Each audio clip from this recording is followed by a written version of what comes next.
arrivé page 35, on avait presque fini le passage Yod Zayin, tout en haut de la première colonne.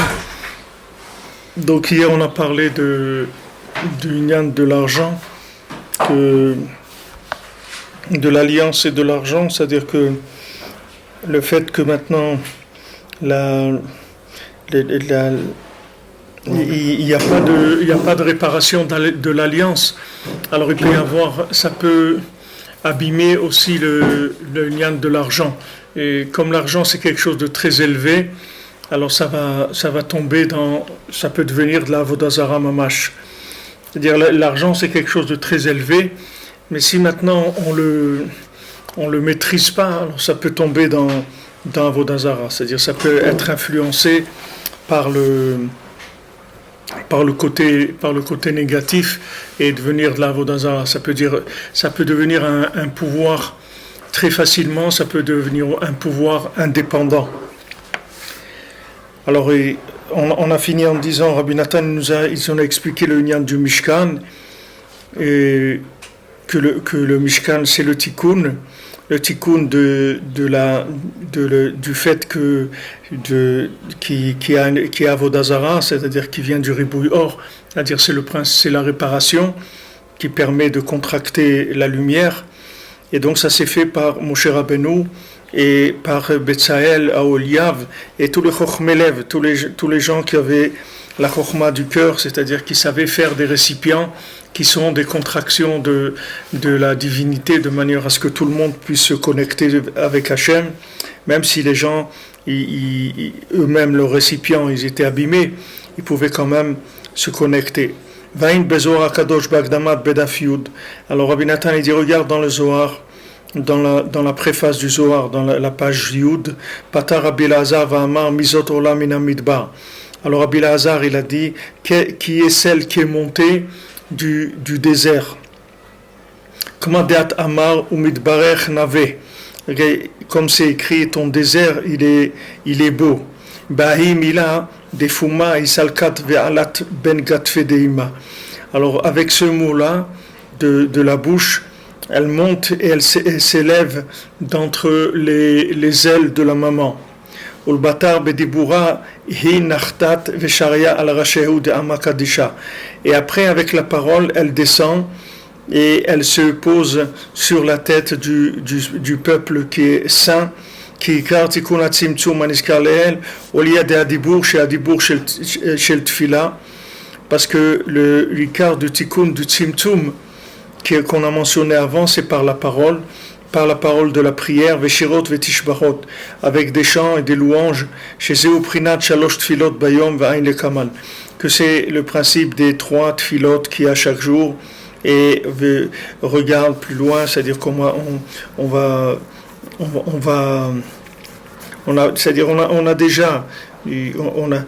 a déjà mentionné, on va mentionner ça encore, c'est le principe du shir que Rabbeinu il a parlé du shir dans la Torah, dans cette Torah même tête, et c'est le rapport avec la parole de la prière. Alors toute la voda du tzimtzum, c'est la parole. C'est-à-dire qu'il faut arriver à exprimer dans une relation avec Hachem les pensées qu'on peut avoir, les réflexions qu'on peut avoir, tout ce que quelqu'un peut avoir comme yud, comme chokhmah, il faut que s'habitue à l'exprimer avec Hachem dans le dibour. Et ça fait que la chokhmah elle reste liée avec la malchut, avec le dalet, pour pas que la chokhmah elle quitte complètement la réalité, c'est-à-dire pour qu'elle soit pas exclue. Alors ici il amène le Zohar, et Rabbi Nathan il l'ouvre pas sur le Zohar, mais il amène comme référence que Zot Olam Min Hamidbar, c'est-à-dire Zot on a vu c'est la malchut, Olam elle monte du Midbar. Ici c'est la chaîne Dibour, c'est-à-dire elle monte avec le Dibour, c'est-à-dire Zot la Malchut, elle monte grâce au Dibour, c'est-à-dire que quand on utilise la parole, ça fait élever la Malchut.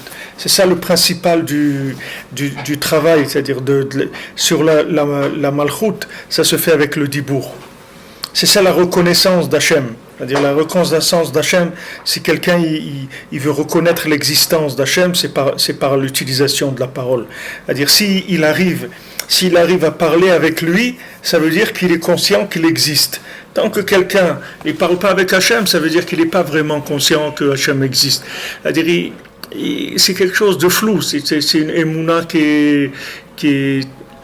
c'est virtuel, c'est pas réel. C'est pour ça que ceux qui font Avodah Zara, ils ne parlent pas avec Hachem. Parce qu'ils disent on ne peut pas parler avec Hachem. Et même des religieux, même dans la Torah, il y a des gens comme ça. Il y a beaucoup de gens qui disent mais non, on ne peut pas. Comment on va parler avec Hachem? C'est parce que même leur concept dans la Torah aussi, c'est un concept de Avodah Zara. C'est la même chose. C'est-à-dire que ils se sentent pas concernés personnellement par la Torah. La Torah, c'est quelque chose qui est extérieur à eux-mêmes, comme on a expliqué hier. Alors maintenant, c'est sûr que les Ovdei Avodah Zara, ils vont pas dire qu'on peut s'adresser à Hachem, sinon ils vont faire faillite, ils ferment la boutique s'ils disent qu'on peut parler avec Hachem. Donc ils disent non, il faut que tu viennes et tu parles avec la statue ou le truc, et après elle va parler avec Hachem. Mais toi, tu ne peux pas parler directement avec Hachem. Alors ce principe-là, je vous l'ai dit hier, et que malheureusement, même dans Breslev, ça existe ça, que des gens ils disent qu'on ne peut pas avoir un rapport avec le Rebbe, qu'il faut passer par des rabbanim, etc. Et ça, dans le dehors d'avant, ça n'existait pas. C'est-à-dire ça n'existait pas quelqu'un d'Ouman qui va vous dire... il faut passer par moi ou il faut parler avec moi. Au contraire, tous les gens de Ouman, même des gens grands comme Rav Levi Yitzhak et tout, c'est des gens toujours ils fuyaient à chaque fois qu'on voulait leur demander des questions, etc. C'était des gens qui fuyaient toujours la moindre responsabilité pour trancher, etc. C'était très difficile d'obtenir d'eux quelque chose parce qu'ils faisaient très attention à ça, de préserver l'intégrité du rapport entre l'individu et le Rebbe, Rabbi Nachman, de ne pas se mettre au milieu, de pas venir être un intermédiaire quelconque, parce qu'on passe tout de suite dans la Avodah Zara. Et malheureusement, tous ces mouvements-là qui ont un peu... Tous ces mouvements-là qui ont un peu catapulté, c'est venu en général de tous les Balei Tchouva qui n'arrivaient pas. Le concept du tzaddik, qui est pas vivant physiquement, c'est quelque chose qui a gêné beaucoup les Balei Tchouva. C'est-à-dire les Balei Tchouva, ils avaient besoin de palper quelque chose de plus sensible, plus matériel. Donc eux-mêmes ils ont poussé des gens en tête et ils ont fait qu'il y a des gens qui ont pris ces places-là. Mais après, c'est des choses qui coûtent cher parce que le Rebbe, il laisse pas faire ces choses-là. Parce que le Rebbe, il veut que chacun ait un rapport avec lui, qu'il sache que c'est son Rav. Son Rav, c'est Rabbi Nachman et il peut parler avec lui, il peut lui demander des choses, il a un rapport de Rav qu'avec Rabbi Nachman. Maintenant, tous les autres qu'on appelle Rav, c'est un nom d'emprunt. C'est comme si on dit monsieur, c'est tout, c'est la même chose. C'est pas Rav. Le Kohar du Rav, on voit ici, le Kohar du Rav, c'est de pouvoir créer des kelim. C'est ça le Rav, un Rav. Un Rav, c'est quelqu'un qui est capable de faire le Mishkan, c'est-à-dire capable de faire des kelim pour le Ham Israël. Qu'est-ce qui peut dire ça? C'est des choses qui sont bon, comme il y avait une parenthèse, j'ai ouvert une parenthèse, je referme la parenthèse, pas m'étaler sur ça, mais de temps en temps, je vous fais des petits signaux de détresse là, pour que vous sachiez que c'est pas un stam, c'est-à-dire tout ce qui se passe et tout, c'est pas stam, c'est-à-dire que le tzaddik qui veut que sauf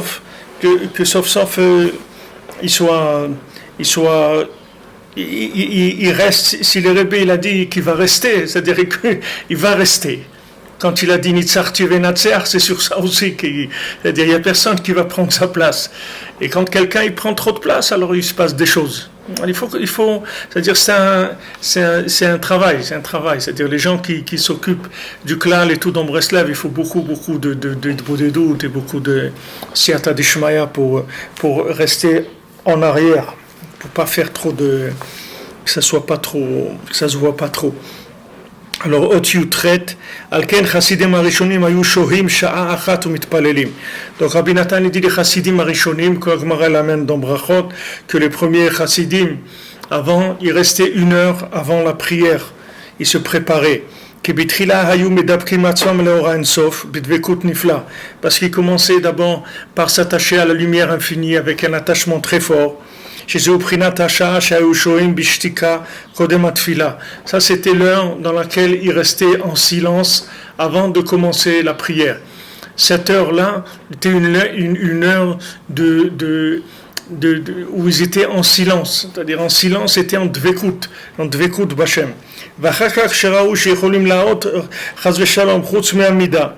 Et après, quand ils voyaient qu'ils allaient commencer à décoller au-delà de la mesure qui est viable, alors ils contractaient la lumière infinie qu'il y avait dans leur cœur, et à ce moment-là, ils descendaient et ils commençaient à dire la tfila avec des paroles. Que c'est ça le quart de Tikkun HaTzimtzum. C'est pas comme on croit, qu'on imagine. Les gens ils croient que les gens que les gens cette heure-là c'était pour se préparer au décollage. Mais c'est le contraire, c'est pour se préparer à l'atterrissage. C'est pas c'est-à-dire que la tfila c'est l'atterrissage de cette heure-là. Cette heure-là c'était ça le décollage. Quand on dit il restait une heure avant la tfila, qu'est-ce qu'il faisait? Il se préparait à la tfila. Donc on croit qu'il se préparait à décoller, à monter dans la tfila. Mais c'est le contraire. C'est-à-dire il montait pour se préparer à descendre dans la prière.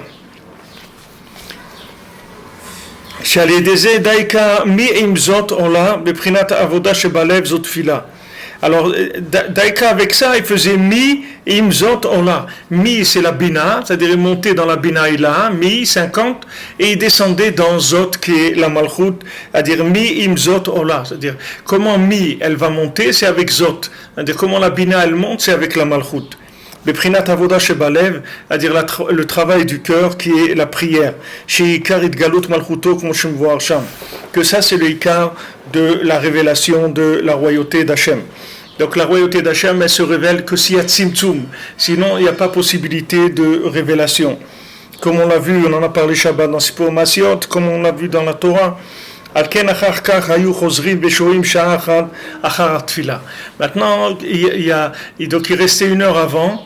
Il restait une heure après la tfila aussi. כדי להעלות המלכות בבחינת בתתתה, עם בית העילה יחד בבחינת מי עם זאת עולה מן המדבר, דייקה שהדיבור של התפילה. Donc maintenant, il restait une heure après. L'heure d'après, c'était pour refaire, c'est-à-dire refaire le retour du tikkun de la malchut dans la maison d'en bas vers la maison d'en haut. C'est-à-dire qu'il faisait remonter la malchut vers Chokhmah. Que c'est ça, mizotolat midbar, c'est-à-dire par la parole de prière.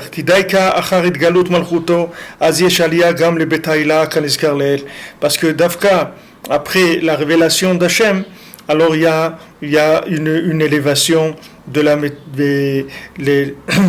la maison d'en haut. Comme on dit que quand on fait la tfila, alors après Ubalet Sion, alors quand on dit Ubalet Sion, ça fait descendre le shefa.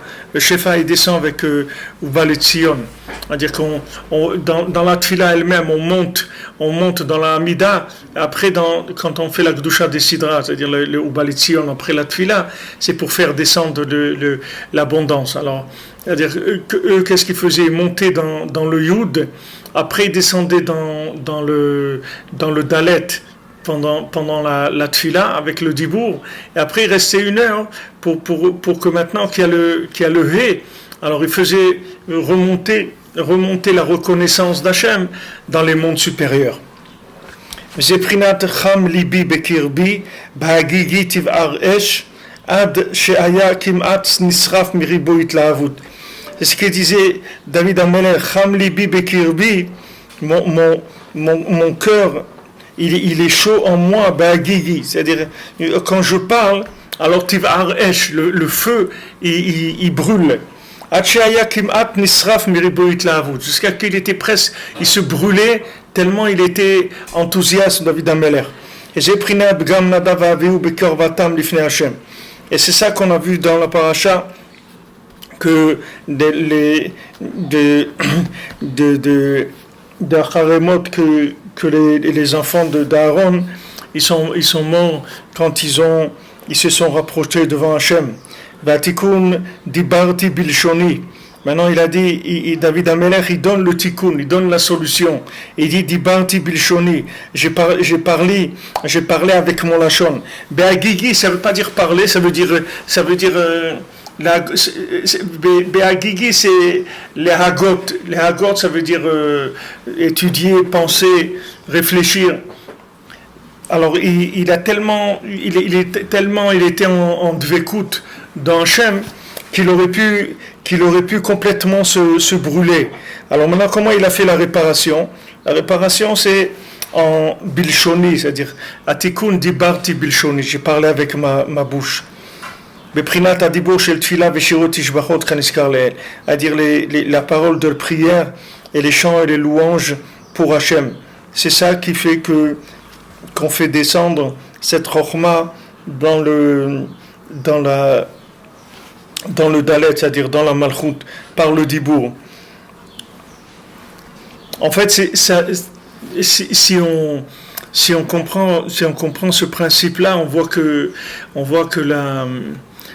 la chokhma dans le monde, elle est virtuelle. C'est-à-dire tout ce qui est chokhma, c'est virtuel. Maintenant, on a besoin que cette chokhma, elle agisse dans le monde.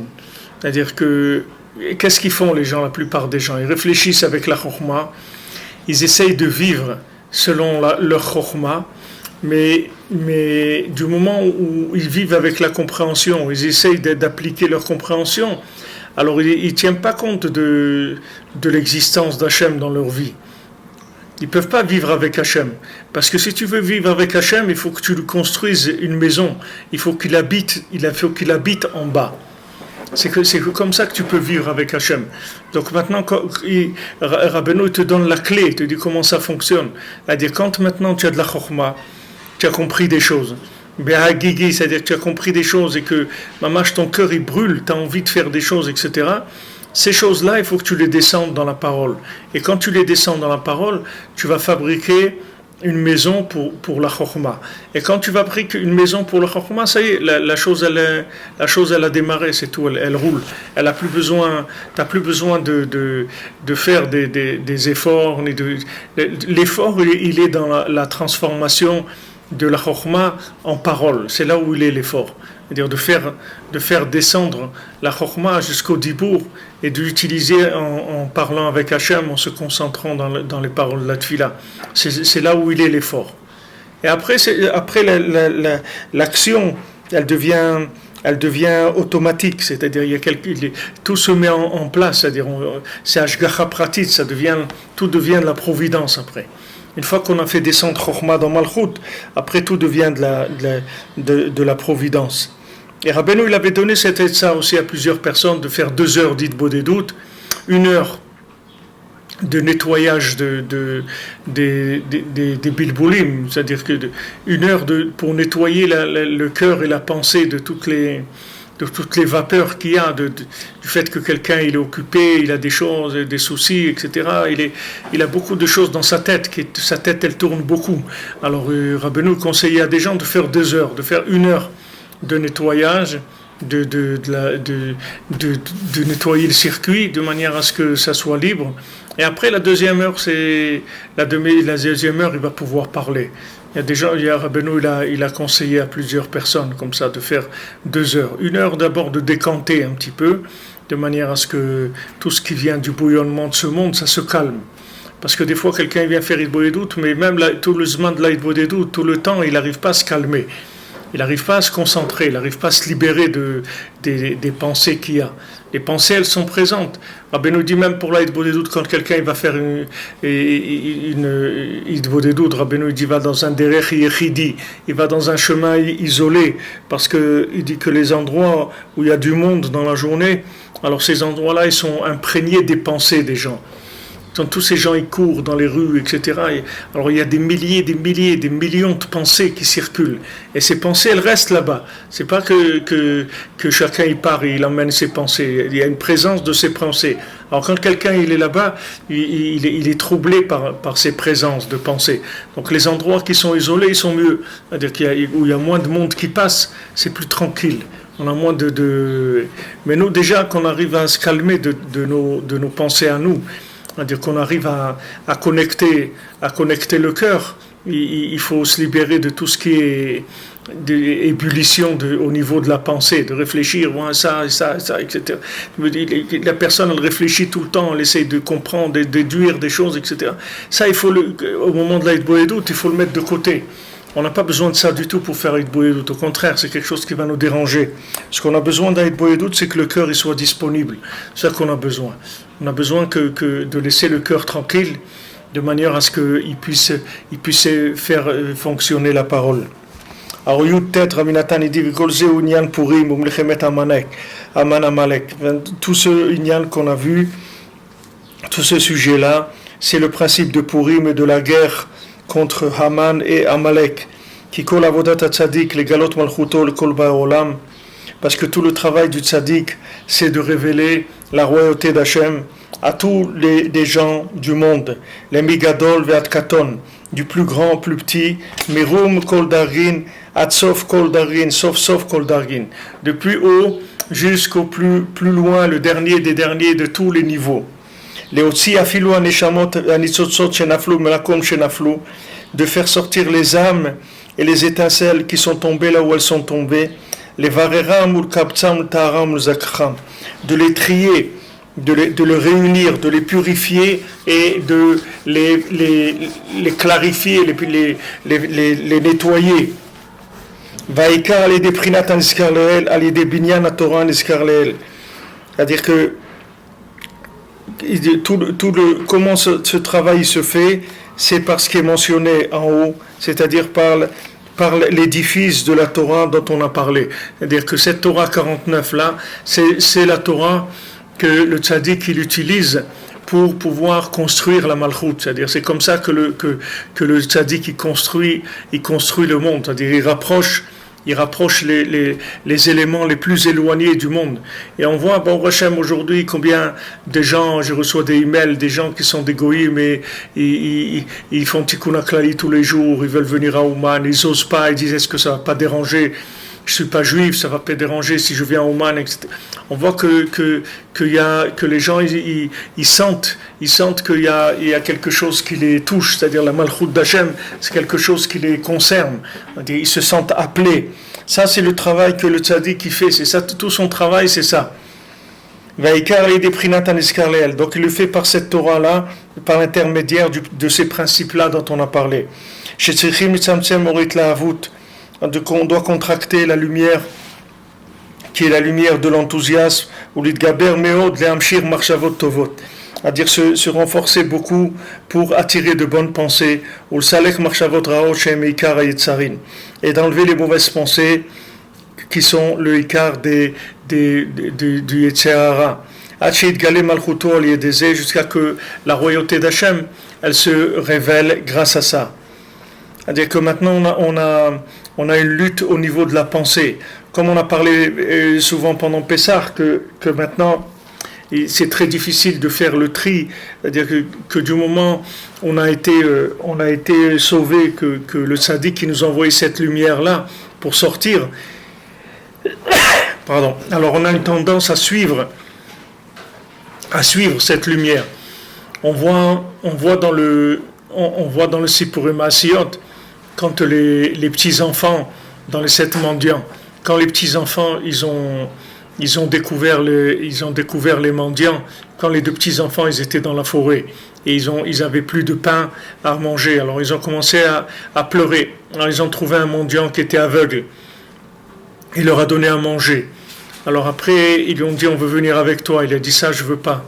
Vous venez avec moi, ça, il n'est pas question. Il n'est pas question que vous veniez avec moi. Vous venez pas avec moi.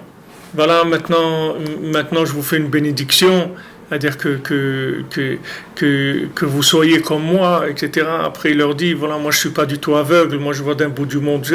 Il leur dit, il leur fait une bracha de ça, qu'ils vont être comme lui. Et après, quand maintenant, ils vont se marier, alors ils vont dire, ah, si seulement ce mendiant, il aurait pu venir, alors là, il vient. Et là, ce qu'il leur a donné comme bénédiction, il leur donne comme cadeau de mariage. Il leur fait cadeau cette chose-là. C'est-à-dire qu'au début, il travaille dans le lien entre le Yud et le Dalet. C'est-à-dire qu'au début, il ne veut pas les entraîner dans un plan mystique comme ça, qu'ils vont le suivre, etc. Au début, il leur dit non, moi c'est moi, vous c'est vous, vous allez travailler. Vous allez travailler comme dans le premier conte. Il lui dit pendant 1 an tu vas te languir. Et il lui dit voilà, vous allez travailler. Mais je vous bénis que vous allez réussir dans votre travail, dans votre recherche d'Hachem et dans votre construction personnelle, etc. Alors il les bénit. Maintenant, quand ils arrivent au Yichud, c'est-à-dire au mariage, c'est-à-dire ils ont été Meyached, le Yud et le Dalet, que maintenant ils sont He. Alors maintenant c'est He Lachem Zaraz. Maintenant il vient, il leur dit voilà, ce que je vous ai béni, maintenant je vous le donne, c'est à vous. Je vous le donne. Parce que du moment où vous êtes arrivé à vous marier, ça veut dire que vous êtes arrivé à ce yichud là. Et les maasés, c'est les mendiants eux-mêmes qui les marient. C'est les mendiants eux-mêmes qui les marient. Et tout le maasé, comment ils se marient dans un trou sous la terre, etc. Tout ça, c'est par rapport à ces tzimtzumim là dont on parle ici. Donc maintenant, la personne, elle voit une lumière. Alors elle voit cette lumière, elle a envie de courir parce que c'est une nouvelle vie pour quelqu'un qui a découvert cette lumière. Mais les maasés, il ne faut pas qu'il oublie que lui, il est dans le même état quand il a vu la lumière, avant qu'il voit la lumière, qu'après qu'il ait vu la lumière. Cette lumière-là, c'est pas elle qui va changer l'état dans lequel il est. Donc on lui dit voilà, à partir de maintenant, tu vas commencer à travailler sur la pensée, principalement. Et ça va être ça ton travail. Tu fais attention à tes pensées, tu as des pensées positives. Et ces pensées positives, elles vont permettre de dessiner la lumière en quelque chose de positif. Comme on l'a vu dans les Chot Pessah, c'est-à-dire de manière à ce que la lumière, elle se transforme en bénédiction. Et que Chas de Shalom, elle ne se transforme pas en malédiction. Alors tout le travail de Haman Amalek, c'est ça que Bilam, c'est de cette famille-là, de Amalek, Bilam, et c'est de transformer la lumière en malédiction. Comment tu transformes la lumière en malédiction? Quand tu as un récipient qui n'est pas convenable et que tu mets de la lumière dedans. Donc le tzaddik te dit voilà, maintenant tu es sorti, etc. Tu as vu la lumière, maintenant il faut que tu travailles sur la pensée. C'est ça qui va construire tes récipients, c'est avec ça que tu vas arranger. Maintenant,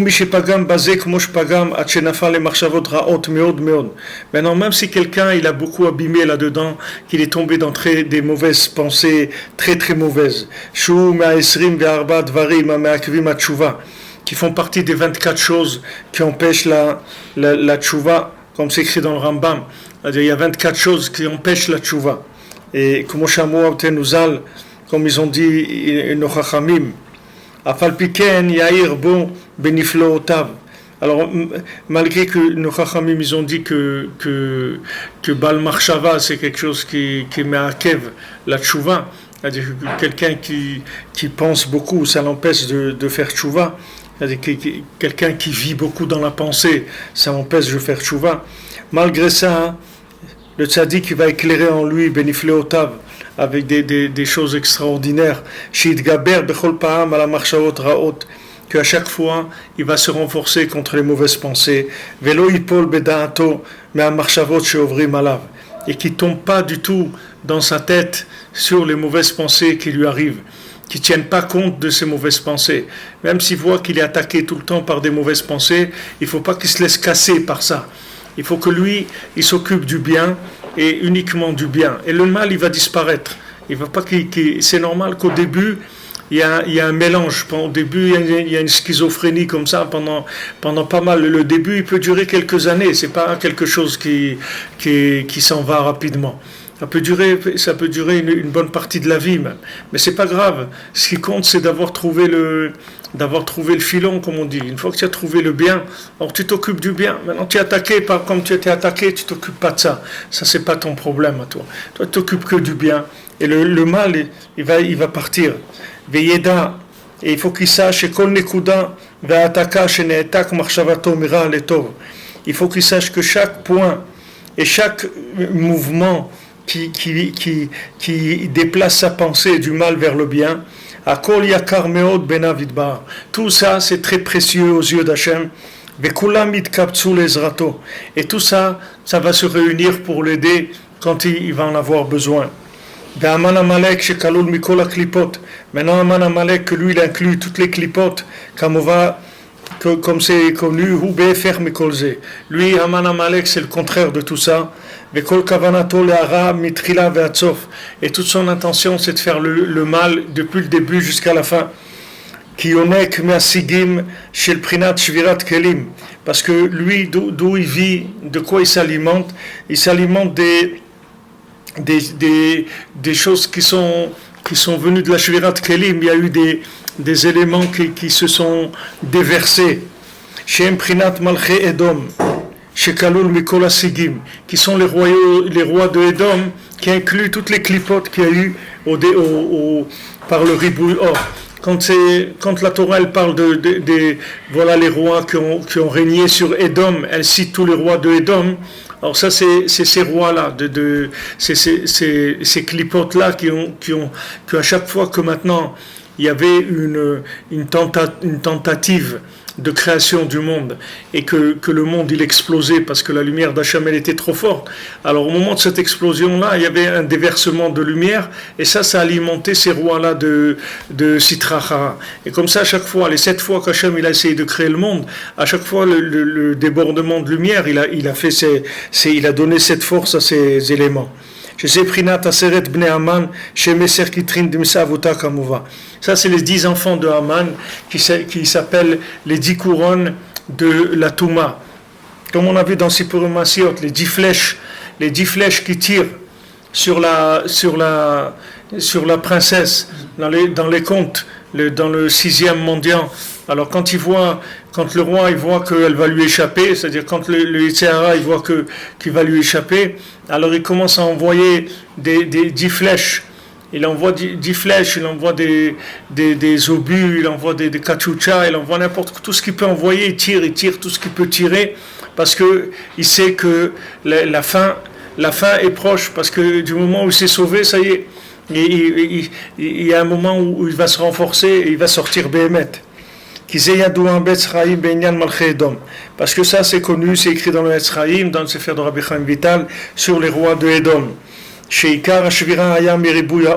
Que toute la shvira, la cassure des récipients, c'est venu parce qu'il y avait trop de lumière. Comme le Etzraïm commence par ça, que quand maintenant est monté dans la volonté d'Hachem de vouloir créer le monde pour donner, la lumière elle était infinie et il n'y avait pas d'endroit pour créer le monde. Donc Hachem il a créé, il a contracté la lumière sur les côtés, il a créé le néant et à l'intérieur de ce néant il a créé les éléments. Et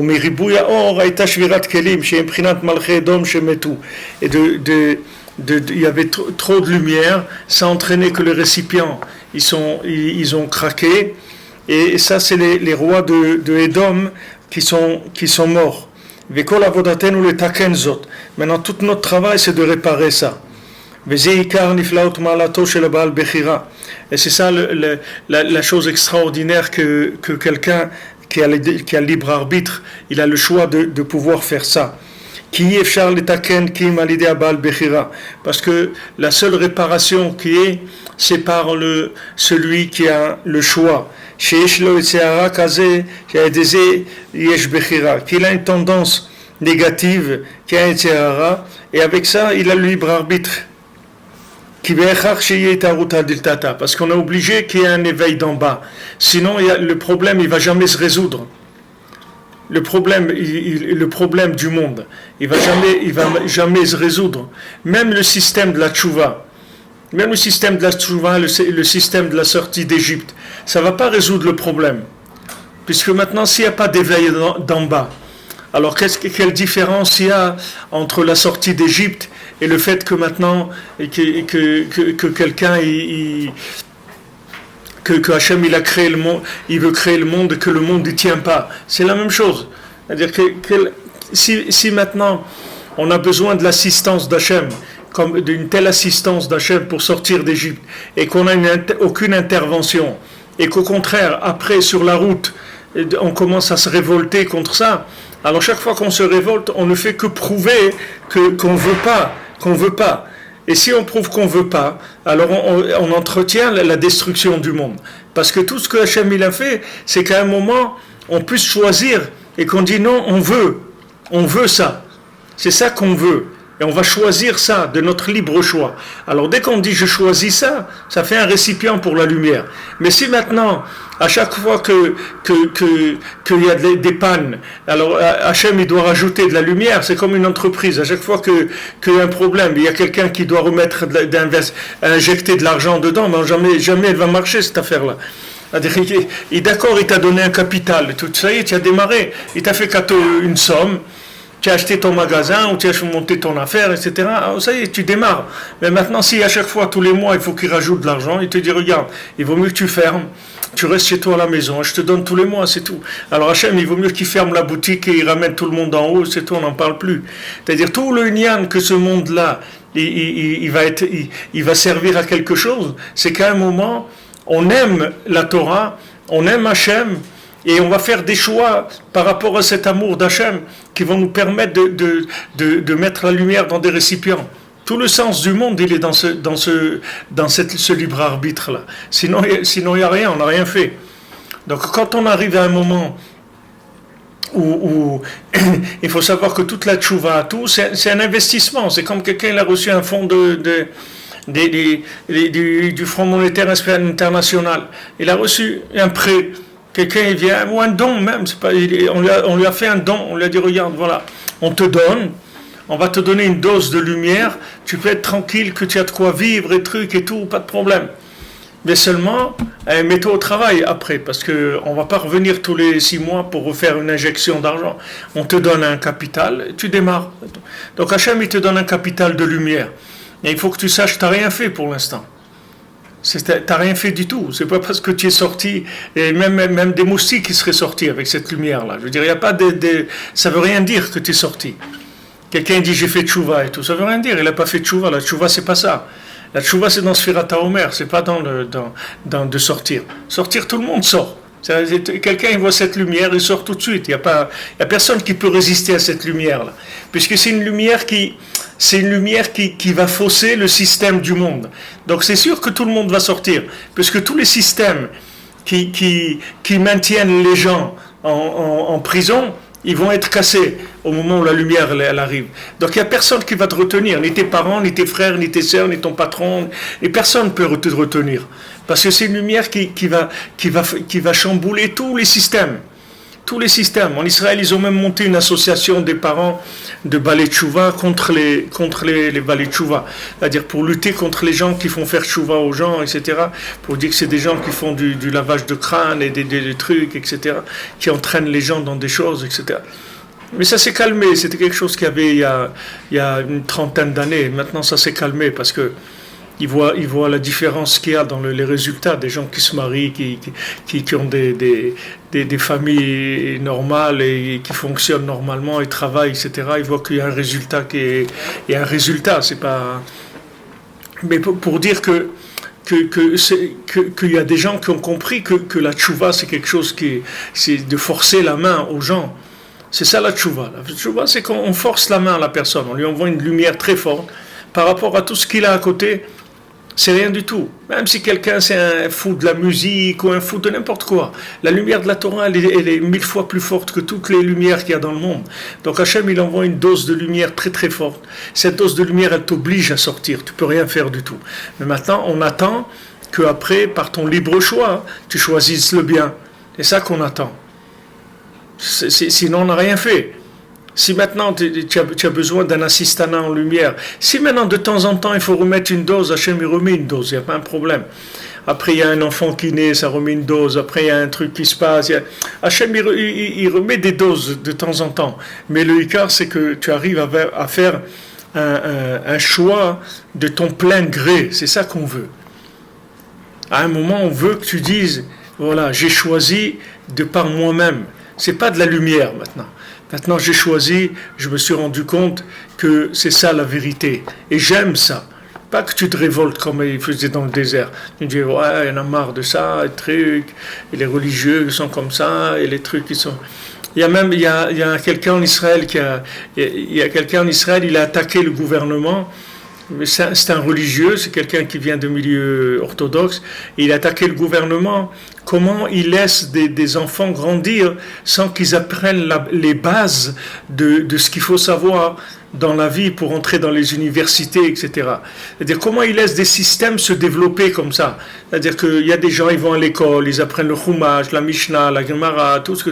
Mais ils apprennent pas la physique, ils apprennent pas les trucs. Alors il dit après, quand on grandit, maintenant on a décidé de faire des études supérieures et tout, mais on est handicapé, on peut pas, il y a beaucoup de bases qu'on n'a pas. Alors il est en train de faire un procès, un jeune comme ça, il doit avoir 30 ans. Il est en train de faire un procès au gouvernement. Comment il laisse des choses se développer comme ça? C'est-à-dire comment il laisse la liberté aux gens d'éduquer leurs enfants comme ils ont envie. Il dit le gouvernement il doit être responsable des enfants. C'est-à-dire c'est comme les communistes. Les communistes ils ne laissent pas à l'âge de 2 ans et ça y est, l'enfant il doit aller dans un internat. Il ne laisse pas les enfants. Et avant c'était comme ça. Quand on allait à Ouman, il nous racontait les gens.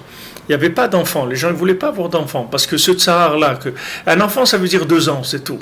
À 2 ans ils arrivent, ils te le prennent et shalom, et c'est terminé. On lui apprend, tes parents, c'est la patrie, c'est ça tes parents.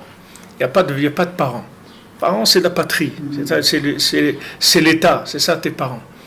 Et tu grandis là-dedans, tu vas travailler pour l'État, tu vas etc.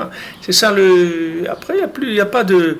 Maintenant, tu vas pour Hachem aujourd'hui à Ouman, tu as des poussettes partout, tu vois les Russes, les Ukrainiens, ils ont des enfants, etc. Mais avant, ça n'existait pas. Il y a 40 ans, ça n'existait pas, quelqu'un avec une poussette dans la rue. Il n'y avait pas. Les gens, ils n'avaient pas d'enfants, ils ne voulaient pas avoir d'enfants. Pourquoi avoir des enfants? Il faut qu'ils les donnent à l'État. C'est des systèmes qui fabriquaient des gens comme ils avaient envie de les faire. Alors Hachem, il t'envoie, il te donne la lumière, il te donne tout. Mais il faut qu'à un moment, tu arrives vers un choix personnel. Il faut que tu sois joyeux, il faut que tu sois content de ça. Tu ne vas pas être toujours en train dans la révolte, c'est pas possible.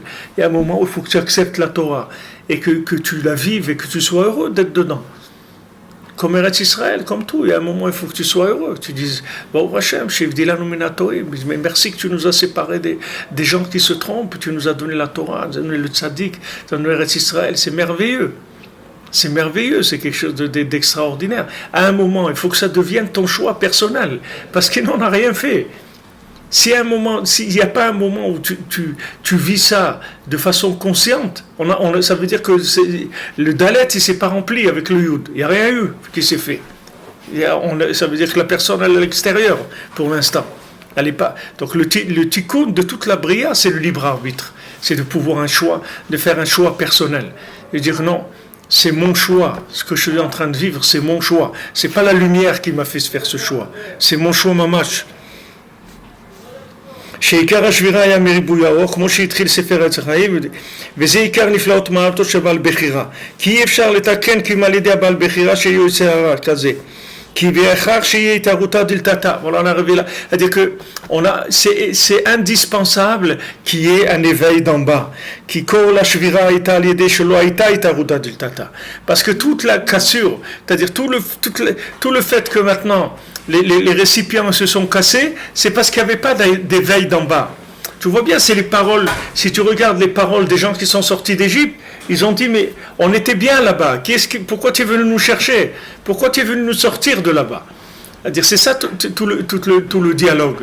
C'est-à-dire qu'ils disaient, maintenant, pourquoi tu as fait tout ça? Pourquoi on était bien là-bas? Et eux, ils croyaient qu'ils étaient bien là-bas, parce qu'ils étaient complètement contaminés par la touma de l'Égypte. Donc, ils croyaient qu'ils étaient bien là-bas.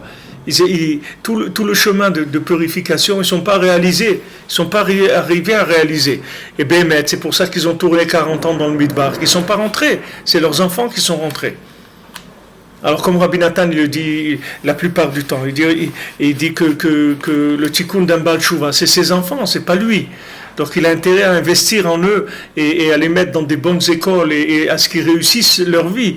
Parce que eux, c'est des choix conscients qu'ils vont faire. C'est pas comme un Baal Tshuva. Un Batchouva, il est entre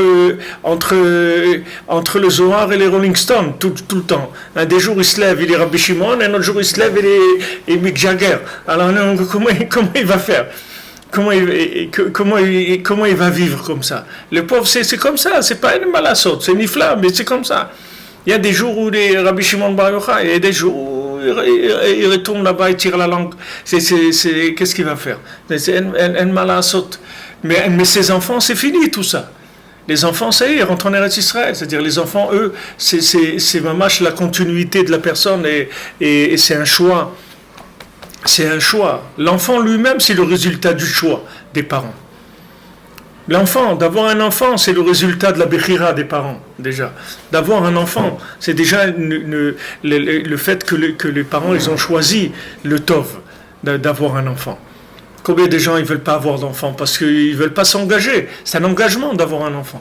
C'est dans la Torah. Alors, il faut investir en eux, il ne faut pas lésiner. S'il y a besoin de cours particuliers, s'il y a besoin de ça, s'il y a besoin... Tout ce qu'il y a besoin. Parce que c'est ton intérêt à toi, c'est ton choix à toi. Plus tes enfants ils vont être concernés par la Torah, plus ils vont aimer la Torah, c'est ça ton tikkun. Parce que jamais tu pourras aimer la Torah comme tes enfants ils vont l'aimer. C'est impossible. Parce que tu peux pas arriver de ton vivant à te débarrasser de la Touma de l'Égypte complètement. Toujours il restera des traces. Tu peux pas. Quelqu'un qui est passé par là-bas, il est marqué à vie. C'est pas même que Rabbeinu il nous répare, etc. Mais au niveau du libre arbitre, c'est très difficile d'avoir des choix qui sont 100%. Avec tout son cœur, il y a toujours un côté où le Baal Tshuva il supporte des choses. Pourquoi la Torah elle te dit ne sois pas lochetz, ne mets pas de pression sur le guerre, ne mets pas de la pression, etc. Parce qu'il vit sous pression. Cette pression elle vient de quoi? Elle vient du fait que c'est pas son choix personnel. Parce que quand c'est un choix personnel, il n'y a pas de pression. Quand tu aimes, il n'y a pas de pression. La pression, elle vient, c'est quand tu dois mettre de la pression pour tenir, parce que c'est pas là où tu serais si tu te laissais aller à tes instincts, c'est pas là où tu serais. Donc tu as besoin de mettre de la pression tout le temps. Mais les enfants, c'est pas comme ça. Comme l'exemple qu'on dit, quelqu'un, il a vu une montagne. En haut de la montagne, il a vu quelque chose, une clairière, un endroit très très beau. Alors il a dit, je veux aller là-bas. On lui dit, mais tu sais, il faut 40 ans pour monter là-bas. Il dit, je suis d'accord de faire 40 ans pour marcher 40 ans pour arriver dans cet endroit magnifique là. Alors il a commencé à monter pendant 40 ans, il tournait, il montait jusqu'à qu'il est arrivé en haut de la montagne. Quand il est arrivé dans cette clairière merveilleuse et tout, il avait un petit enfant qui jouait là-bas. Il dit, mais qu'est-ce que tu fais là? Il faut 40 ans pour arriver là. Il dit, non, moi je suis né ici. Alors ce machin-là, c'est ça, les 40 ans. C'est les 40 ans qu'on a tourné dans le désert. Alors nous, on croit qu'il faut 40 ans pour arriver à Eretz Israël. Mais là-bas, tu arrives, tu trouves un petit enfant. Il te dit, mais moi je suis né ici. Moi je suis le résultat de après ces 40 ans-là. Une fois que tu as travaillé pendant 40 ans, moi je suis arrivé là, moi c'est mon point de départ ça. Donc tu peux pas être machevé, tu peux pas comparer les enfants avec des parents de Baal Tshuva, ça n'a rien à voir. Rav Levi Yitzhak Alav Shalom, il disait comme ça, il disait toute la Avodat Hashem, ça s'appelle Kodesh. Kodesh, tout ce que tu fais c'est Kadosh, tout, la prière, le Shabbat, tout ce que tu fais, de faire des shiurim, d'étudier, tout ce que tu fais c'est Kadosh. Mais les enfants, c'est Kodesh Kodashim. Les enfants, c'est le Kodesh Kodashim. C'est là où tu dois mettre le maximum d'investissement. Parce que c'est ça ton choix véritable. Ton choix véritable, c'est quand tu arrives... Si tu arrives à avoir un petit enfant qui est dans la Torah,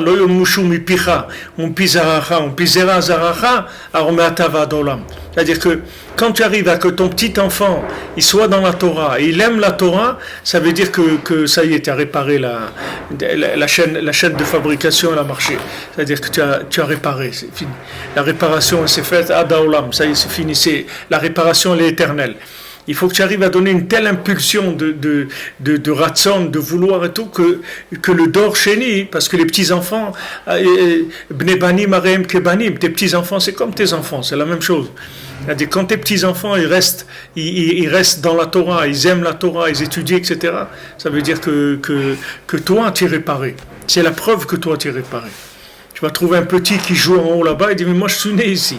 Ce que toi, tu as tourné pendant 40 ans, c'est pour que moi, je naisse ici. C'est mon point de départ.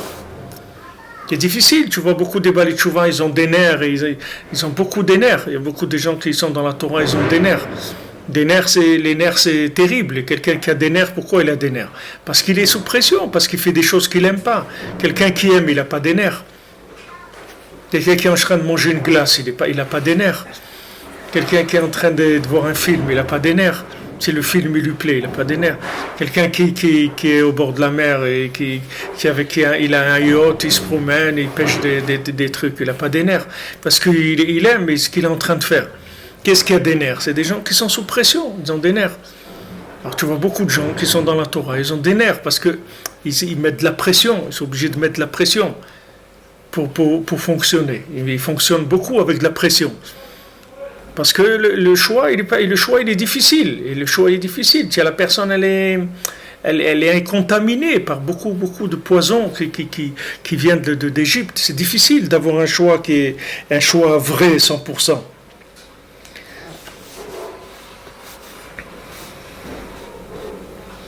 כי כל השבירה הייתה על ידי שלא הייתה התערותה דלתתה ועיקר התערותתה היא על ידי הבעל בחירה דייקה אבל מזה בעצמו היא כל הבחירה. Mais de ça, c'est même le choix total. C'est-à-dire le choix lui-même, il provient, le libre arbitre, il provient de ça. כי כל כוח היצר הרע הוא מהשבירה שהייתה על ידי שלא הייתה התערותה דלתתה והבן מאוד. Parce que toute la force du Yetzer Hara, elle vient de la Shvira qui est venue par le fait qu'il n'y avait pas d'éveil d'en bas, vers Aven Meod. Rabbi Nathan, il dit, il comprend beaucoup ce qu'il est en train de dire. C'est pour ça que je répète, parce que c'est des choses qu'il faut, une fois que tu as compris ça, tu as compris toute ta vie, tu as compris. Si tu as compris ce principe-là, c'est terminé après. Après, tu vas être bien, tu vas être détendu, tu vas être joyeux, il n'y a aucun problème, parce que tu vas t'enlever toutes les pressions. Une fois que tu vas comprendre que ce qu'on attend de toi, c'est pas que tu réussisses sous pression. On n'attend pas de toi que tu aies 10 sur 10 sous pression. On attend de toi que tu aies 0,0001 sur 10 sans pression. C'est ça qu'on attend de toi. On attend que tu te lèves le matin, quand tu dis Modéani, moi, combien je disais ça? Je vous dis, c'est un peu honteux, mais je vous dis quand même pour vous dire qu'est-ce qui se passe dans la blague.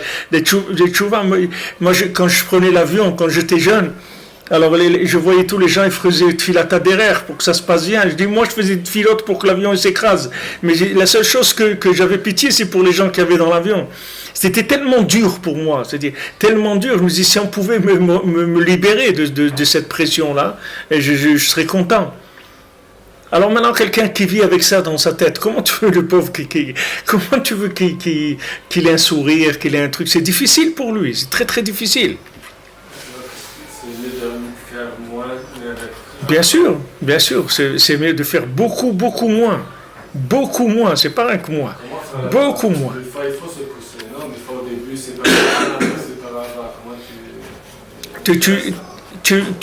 Tu peux pousser, et Rabbi Nathan il dit dans une assiette, tu mets une cuillère.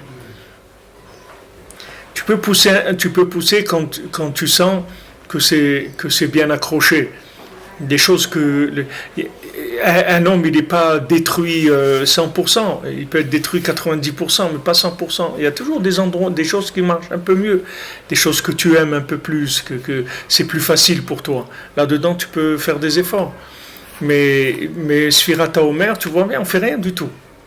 On fait rien du tout. Juste on montre qu'on a envie, c'est tout. C'est ça qui va te faire le Matan Torah.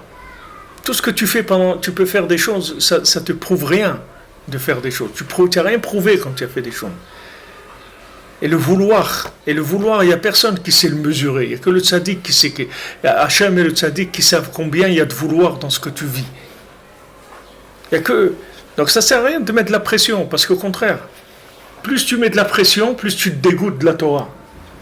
Donc la seule chose que quelqu'un il peut arriver, chas v'shalom, c'est à sortir. C'est tout ce qui va arriver quand il y a trop de pression. Après il lâche, il enlève tout. Il y a trop de pression, il ne peut pas. Alors il vaut mieux, tu mets pas beaucoup de pression. Et tu investis dans tes enfants. Bon, la plupart des gens, ils aiment leurs enfants. Ils n'ont pas un problème de ne pas aimer leurs enfants. La plupart des gens, ils aiment leurs enfants. Tu investis dans tes enfants, tu t'occupes d'eux, tu investis en eux. C'est ça le tikkun. Ton tikkun, principalement, c'est qu'ils soient bien, qu'ils soient bien habillés, qu'ils aient de quoi manger, qu'il leur manque rien, qu'ils étudient dans des bons endroits où on leur apprend à aimer la Torah aussi. Que tu vois des écoles où on leur apprend à aimer la Torah, tu vois qu'ils aiment la Torah, c'est ça qui est important. Mais c'est sûr qu'il vaut mieux faire moins. Il vaut mieux faire moins, beaucoup moins, c'est pas que moins. Il vaut mieux faire beaucoup, beaucoup moins, mais que tu sois joyeux. Sinon on n'a rien fait. On n'a rien fait du tout. Qu'est-ce qu'on a prouvé? On n'a rien prouvé. On n'a rien prouvé. Nous, ce qu'on veut, c'est que le monde, il existe par un choix de l'homme, pas par le choix d'Hachem. On veut que l'homme il dise à Hachem, merci que tu m'as créé. Et quand tu te lèves le matin, tu dis Moderni, que tu dis avec ton cœur, je te remercie Hachem, encore une belle journée devant moi. Mais pas que tu dis, oh là là, encore un jour, oh là là. C'est terrible. Comme pour la tzedaka, on dit que la tzedaka, le Midrash dit que plus que ce que le balabait il fait avec le hani il fait avec le balabait. C'est-à-dire que quand maintenant quelqu'un vient te demander la tzedaka, le massé il vient te proposer une yeshua, il vient te proposer une délivrance. C'est ça qu'il te propose. Alors il vient chez toi et te dit regarde, tu es venu pour une délivrance, etc. Donc toi tu dois bien l'accueillir, tu dois dire merci que tu es venu pour me délivrer, etc. Tu lui donnes la tzedaka. Mais si tu crois que comme quand tu passes dans les magasins à Paris, au Sentier et tout, à chaque fois que tu rentres, tu vois le gars il fait la tête, il dit oh là là, encore un, j'en peux plus, ils n'arrêtent pas, etc. Au lieu de leur dire merci que vous venez, venez encore, venez, il lui dit oh là là, encore ces corbeaux noirs là qui viennent encore, etc. On en a marre. Alors eux ils voient ça comme ça, parce que c'est à l'envers. Les gens ils savent pas comment ça marche. Ils savent pas comment. Si maintenant tu es pas heureux le matin de te lever, ça veut dire que tu n'as rien compris de ce que t'as rien compris, c'est tout. Tu sais pas, c'est-à-dire que tu n'es pas makir betovatra. Et le fait que tu n'es pas makir betovatra, c'est parce que tu mets la barre trop haut. C'est pour ça. Si tu mettais la barre moins haut, quand tu vas pour les lunettes, là, il te règle et il te dit, tant que tu n'arrives pas à lire, ça veut dire que c'est pas bon. Alors il te règle les lunettes, mais des verres, d'autres verres. Après, quand tu arrives à lire, il te fait les lunettes comme ça. Tant que tu n'arrives pas à voir que c'est bien et que tu n'as pas une hana'a, que tu ne remercies pas Hachem, tu remercies Hachem d'être en Eretz Israël, tu remercies Hachem d'être marié, d'avoir des enfants, d'avoir une parnassa, de connaître Rabbeinu, d'avoir une au moine Rosh Hashanah. Tout ça, c'est de la grande richesse. Tant que tu n'arrives pas à remercier sur ça, ça veut dire que pour l'instant, tu vis dans le ribouille. C'est-à-dire que tu vis dans les conséquences du ribouille or. C'est-à-dire que tu n'as pas encore atterri du ribouille or. Mais le tikkun du monde, c'est l'éveil d'en bas. Toute la shvira des Kélim, c'est parce qu'il n'y avait pas des gens qui ont demandé la création du monde. Hachem, il a créé le monde par une initiative d'en haut, sans sa propre initiative. C'est un plan qu'il a fait. Mais si les gens ne participent pas, le plan ne vaut rien. Il faut que les gens y participent, et qu'ils participent par leur choix, de plein cœur, émettre, pas que sous pression. Qu'ils soient contents, qu'ils disent voilà. Et quand il n'est pas content, au moins qu'ils le disent, qu'ils disent regarde Hachem, je sais que normalement je dois être heureux de mettre les tefilines et tout, mais j'arrive pas, j'arrive pas à être heureux. Mais j'aimerais tellement avoir accès à ça.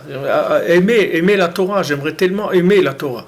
Aimer les mitzvot, aimer la Torah, aimer le Ham Israël, aimer Eretz Israël, aimer tous ces nianim-là, de les aimer vraiment, parce que tu es conscient que ça a une valeur. C'est ça le tikkun. Mais pour ça, il faut que tu baisses jusqu'à que tu trouves le dénominateur commun. Jusqu'à que tu trouves ta vitesse.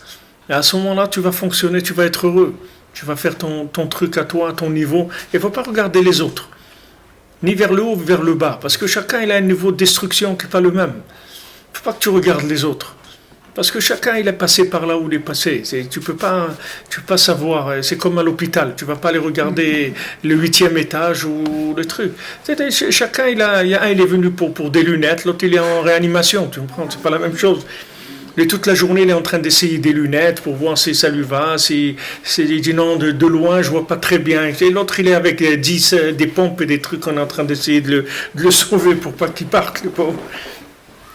Aven Meod. Alors on arrête là. Abinatan a dit Aven Meod. Alors on va laisser cette Havana. Mais dans ta Hashem jusqu'à demain. Bonne journée, Be'atzlacha.